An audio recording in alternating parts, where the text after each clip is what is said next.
begin today with the breaking news that Russia plans to extend its offer of asylum to former government contractor Edward Snowden beyond August, which is when his one-year temporary asylum was set to end. This is all according to remarks by Russian lawmaker Alexei Pushkov, who spoke today at the World Economic Forum.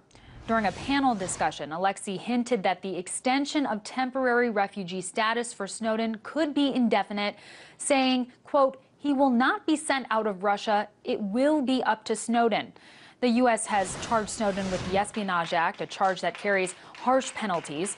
Just yesterday, Attorney General Eric Holder said granting the whistleblower clemency would be going too far. But Holder did say that he's open to pursuing a deal with Snowden if he pled guilty to criminal charges.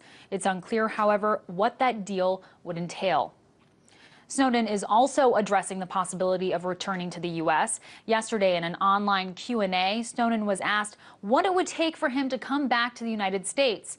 In response, Snowden said that he knows his return is the best resolution, but that it's unfortunately not possible in the face of current whistleblower protection laws. For more on all of the different questions he answered yesterday, let's turn to RT's Megan Lopez. The former National Security Agency contractor responsible for leaking over 1.7 million classified documents to the world and turning America's intelligence apparatus on its head took some time to answer questions from the public this week. This is the second time Edward Snowden has taken to the internet to argue his case. Here's what we learned. During the brief question and answer session, Snowden once again took aim at Section 215 of the Patriot Act, which allows for the bulk collection of telephone metadata. Snowden pointed to this mass surveillance as the NSA's biggest offense against the American people and said there's no possible justification for it in a democratic society. He claims the NSA violated the Constitution 120 million times, but failed to uncover even a single terror plot. Snowden warned that the dangers of bulk collection are twofold. First, the knowledge that these programs exist causes self-censorship, consequently making all of us less free. And second, collection of this sort creates a permanent record where something you searched on the internet out of curiosity years ago can be used against you today. The 30-year-old criticized the FISA court as a rubber stamp court which approves 99.97% of all government requests. He says that only 11 requests were ever denied out of the 33,900 in the court's 33-year existence. At the same time, Snowden acknowledged that intelligence agencies do have a role in protecting national security interests.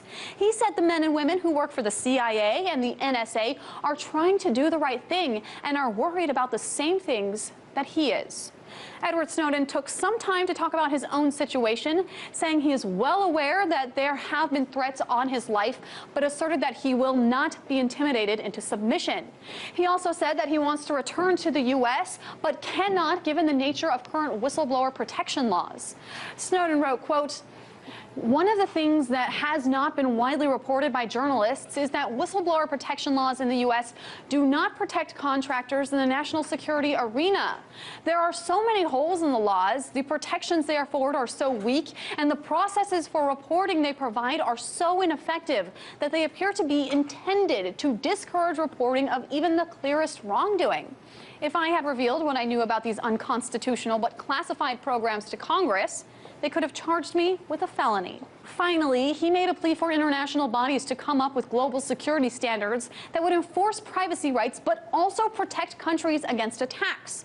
Snowden wrote, quote, "Nobody should be hacking critical to life infrastructure like hospitals and power stations, and it's fair to say that can be recognized in international law." Snowden says laws won't prevent dangerous hacking from taking place. Only science and technology can do that. So, for now, it looks as if he's not coming back to the U.S. anytime soon, but he stands by the decisions that he made in an attempt to bring the U.S. back to what he sees as its core principles. In Washington, Megan Lopez, RT. And Glasgow University students have launched a campaign to get Edward Snowden elected as rector. He's one of 4 official candidates for the 3-year post. While Snowden is highly unlikely to take up the post in person, Glasgow's rectors are elected to represent students, chairing the university's ruling court. Glasgow University student Lubna Nowak talks about why some students are voting for Snowden. The reason we chose Edward Snowden is because we know that he is a hero. He is a brave man who risked a lot of things to let us, the people, know the extent of US media surveillance and intrusion into our private lives. And we just want to show him that we appreciate what he's done. It is a clear message sent out to those who are monitoring us that we will not stand for this and that we do not accept this kind of criminality.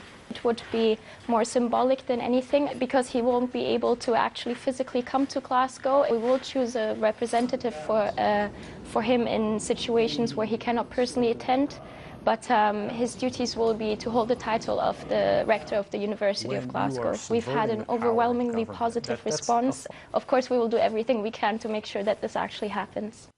That was Glasgow University student Lubna Nowak.